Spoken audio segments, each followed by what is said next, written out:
the United States has once again found itself at a political standstill.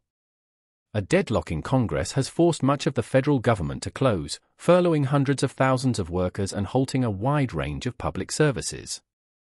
The immediate cause is a bitter dispute between Republicans and Democrats over funding priorities, particularly around healthcare subsidies, domestic programs, and fiscal discipline.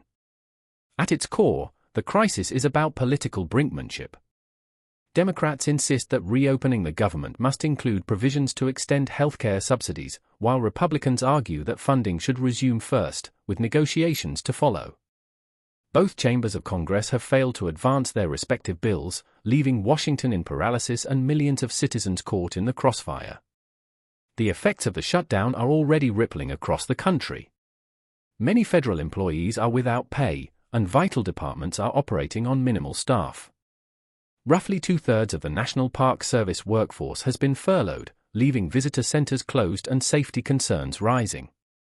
The Department of Justice has had to suspend grants that support victims of domestic violence, a development some critics call politically motivated. The federal judiciary has announced it can maintain full operations through the 17th of October by drawing on existing funds, but after that point, courts may begin to curtail services and delay civil cases. While Social Security and SSI payments continue as scheduled, many local offices have scaled back in-person support, adding to citizens' frustrations. Economically, the shutdown is beginning to bite. The White House now estimates that every week of closure could wipe around $15 billion from U.S. GDP. Treasury Secretary Scott Bessent has warned that the prolonged impasse will hit working America hardest, slowing growth and weakening consumer confidence. For a nation already facing inflationary pressures and global economic uncertainty, the timing could hardly be worse. Beyond the numbers lies a deeper sense of fatigue. The cycle of shutdown threats has become almost routine, a symptom of how deeply divided American politics has grown.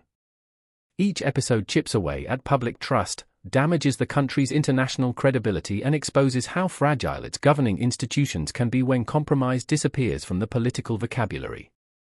Whether this standoff lasts days or weeks, the consequences will linger far longer.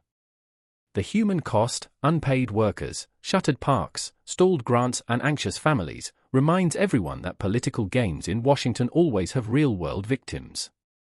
For now, America waits, hoping its leaders rediscover a sense of responsibility before the damage deepens.